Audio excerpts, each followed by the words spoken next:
Hi guys, it's been a while. You guys saw me. You are like, wait, so BD, wait, so BD. Obidi's here. Obidi's here. And my silence was literally coming from something that happened.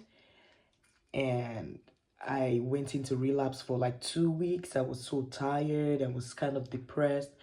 I felt like therapy was not working. You get what I mean? Like, I've been to therapy and it still seemed like therapy was not working for me. And so, yeah, you might want to say drink some wine. Of course, I'm drinking some wine. You feel like, why is therapy not working for me? Maybe I should pop some drinks, right? So it all happened because this friend was like a really close friend of mine. And we went through a really tough period together. And I just felt like maybe these people would understand, or this person was going to understand what it took me to get to that position. All of those red flags were there. I already saw the red flags, but I wasn't, it's just like the things that we do. We see the red flags and we try to ignore the red flags and assume that, maybe these people will change or they're going to be a better versions of themselves. But it never happened with this person. The first, you know, difficult experience that we had together, his reaction to me, but I just kind of forgave him and we started to talk again. And at this point, he said he was going to come to my house and spend some few days with me. I was super excited. I've been lonely. And I took out my time. And that is where you want to think about, sacrifices. People don't understand the sacrifices that you make behind the scene. And then they feel like they should talk about their own sacrifices as if both of you are not making sacrifices. And that is how you understand that you are dealing with people who have not gone to therapy or they are not even trying to go to therapy. You understand me?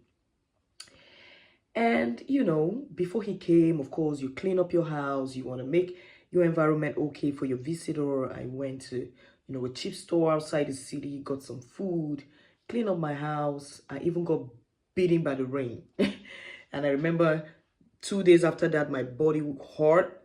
I had a breakout on my skin and my period started. Of course, period have also known to come when you have induced your body through different kind of stress position.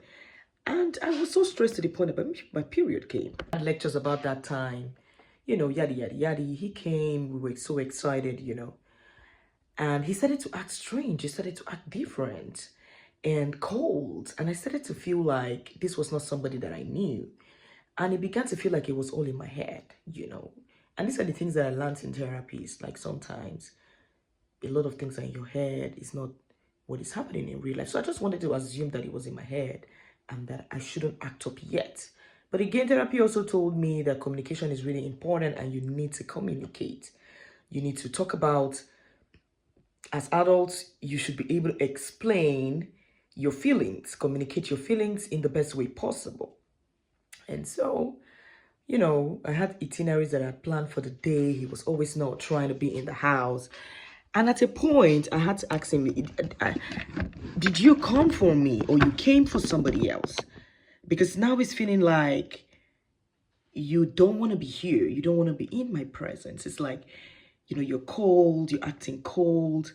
And even when I brought up the issue of that very difficult moment that we had together, that I went through alone, and I was hoping that you would ask me and just, quote unquote, ask about my mental health, you ignored it.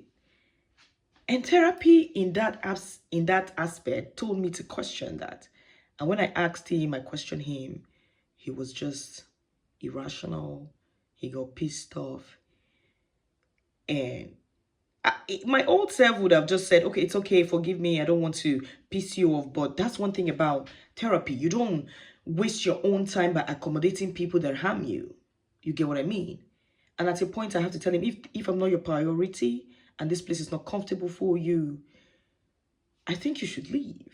And he did not hesitate. He left. And that's one point that you know that people who are going to be there for you are going to be there for you regardless. And people who are not going to be there for you will leave through that door just like the way he left. I started to feel bad when he left. I'm like, did I do too much? Did I hurt this person? I know most of us feel like that when we break up with our friendship group or with our partners or even with our family. When we have brawls with our family, we feel like maybe we overreacted. But that's not the truth. Whatever reaction that we gave is coming from a place that was ignited. Somebody ignited that Just like I was saying, all of the sacrifice. I remember him talking about, oh, I spent 350 euros to come here. That was just a textbook example of narcissism and people telling you sacrifices that they did for you without even trying to understand that you too did something for them to come here. And that it was not a I did this for you, I did this for you relationship. I began to understand that some people are actually emotionally immature, and this will come out in the way that they communicate, in the way that they speak out, in their communications, in the way they handle situations. You would see it in those different ways.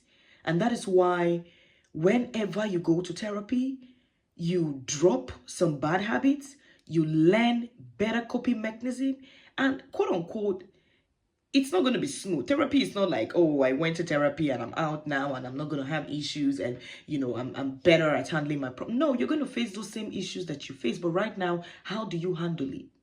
Do you handle it better? Would you do the same thing that you have always been doing? You get what I mean? So it's that thing that I feel like therapy taught me that I'm so grateful for in this relationship. I went ahead to say, please forgive me. I'm so sorry that I did that to you, that I told you to leave my house when I know that you did not have any alternative, accommodation. But again, you were staying in my house. If I did not have a place, you would have stayed in a hotel. So coming to my house, you're coming to see me. We are quote unquote supposed to be friends. Even if we're not in a relationship, we vibe in a way that we're intimate. So I was expecting some kind of gift. And if you're like, oh, I've been good to you, I don't expect you to get a gift from me. So why are you not always in the house? And if you want to complain, oh, maybe I don't like the way your room smell, or you smoke, and whenever you come to the room, I feel musty or choky. Communicate.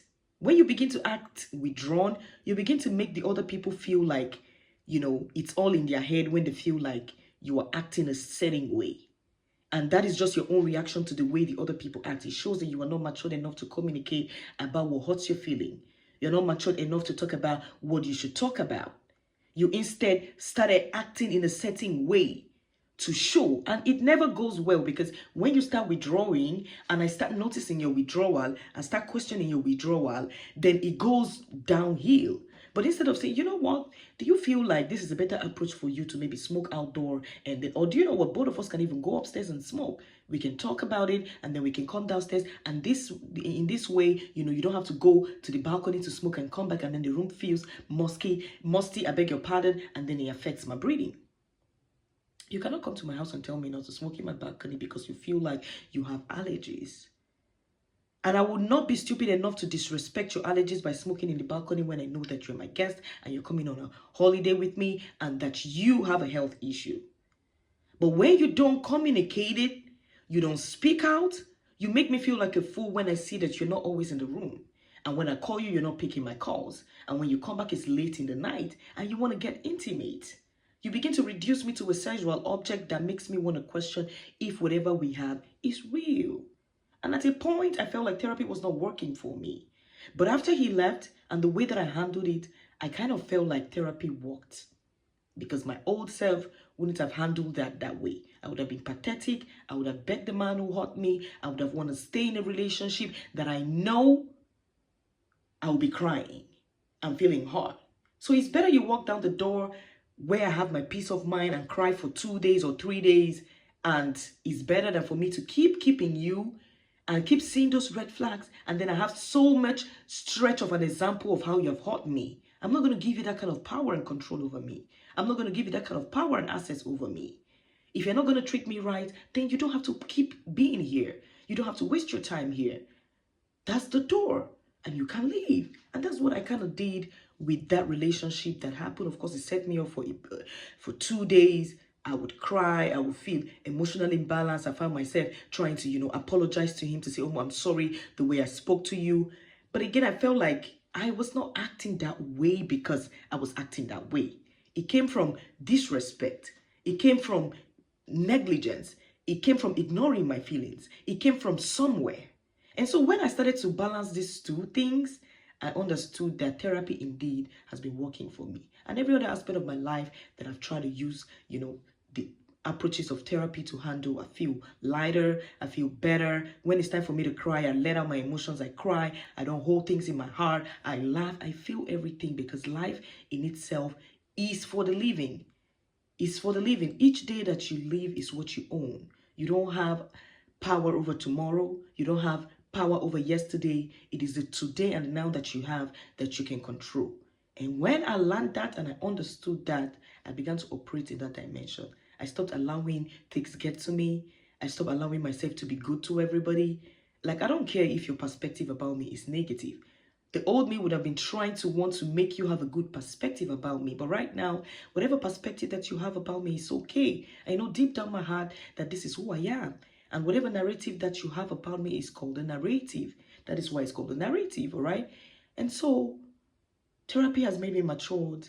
And I would recommend therapy for you if you know that you have not, gone for therapy or try to assess therapy, all right? If you want to reach out to therapists that I talk to, or to therapists tools, please drop a comment or reach out to me in other private channels and I'll help you. Thank you so much for listening to me right now. And this is your wine for staying up until this time. Enjoy yourself. Enjoy yourself. And we're going to see in another episode. Stay jiggy. Be a wicked feminist. And when I say power, you shall. Power. Power to all the women in the world. You guys are truly amazing.